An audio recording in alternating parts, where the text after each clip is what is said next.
प्यारे बच्चों, कैसे हो आप।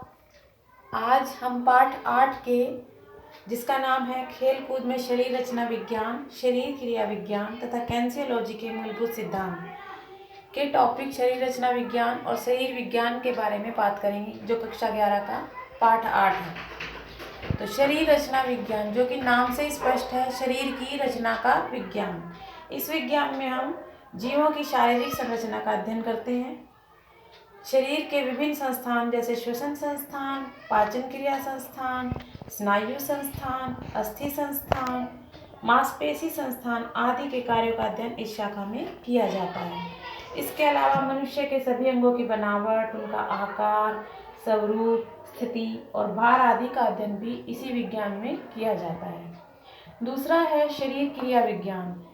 इसमें हम मनुष्य के शरीर के विभिन्न अंगों की कार्यविधि का अध्ययन करते हैं और विभिन्न शरीर के अंग आपस में किस प्रकार तालमेल से कार्य करते हैं, इसका अध्ययन भी हम इसी शाखा में, जीव विज्ञान की इसी शाखा में करते हैं।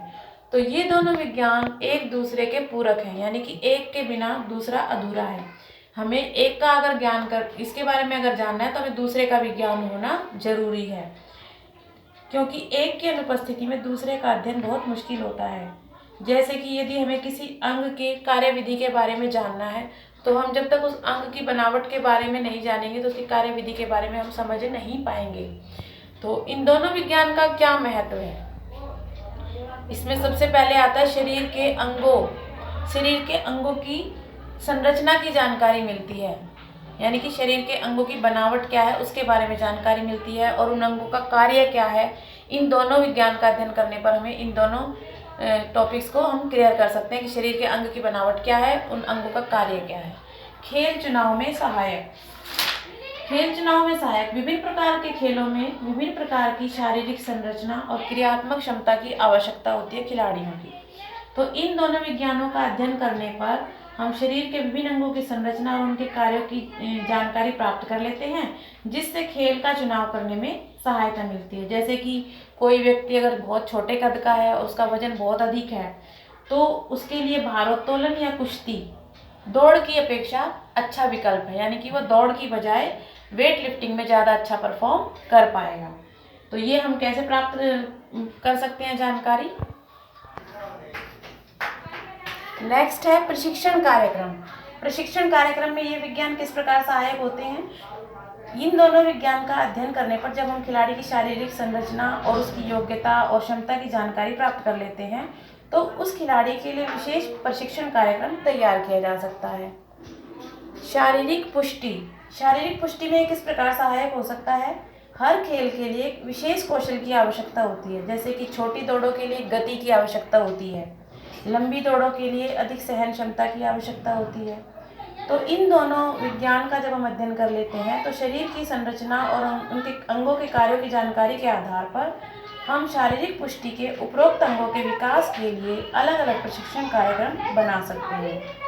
खेल चोटों से बचाव में सहायक। इन दोनों विज्ञानों का अध्ययन करने पर खेल चोटों से बचाव में सहायक है। ये खेल चोटों से बचाव किया जा सकता है। शरीर के कोमल अंगों के लिए सुरक्षात्मक उपकरणों का प्रयोग हम इसीलिए करते हैं।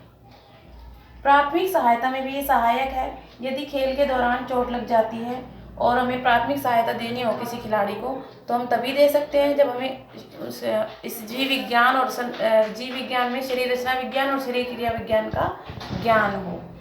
पुनर्वास प्रक्रिया में सहायक। और चोट लग जाती है, जब किसी विशेष खेल में कोई विशेष चोट लग जाती है, उसके इलाज के दौरान, पुनर्वास प्रक्रिया के दौरान शरीर रचना विज्ञान की जानकारी होना बहुत जरूरी है। इनकी जानकारी अगर हमें होगी तो हम अस्थियों, जोड़ों और मांसपेशियों का प्रभावी पुनर्वास कार्यक्रम बना सकते हैं। शारीरिक गतिविधि के दौरान परिवर्तन।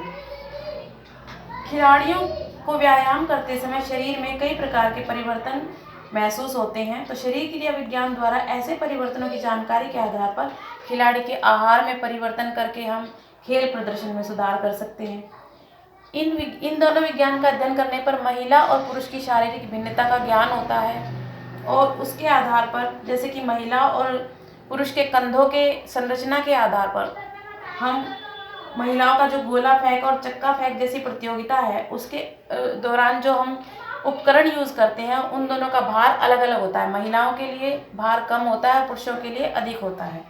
मालिश में सहायक, मालिश क्या है? असंतुलित ऊतकों को ठीक करने के लिए की जाती है। यदि हमें मानव शरीर रचना का विज्ञान का, क्रिया विज्ञान का ज्ञान नहीं होगा तो मालिश जो है गलत तरीके से हम करने पर शरीर के ऊतकों को नुकसान पहुंचा सकते हैं। तो इस प्रकार से ये कुछ पॉइंट्स हैं जो इसके महत्व को दर्शाते हैं। आशा करती हूँ कि आपको अच्छे से समझ में आ गए होंगे। धन्यवाद।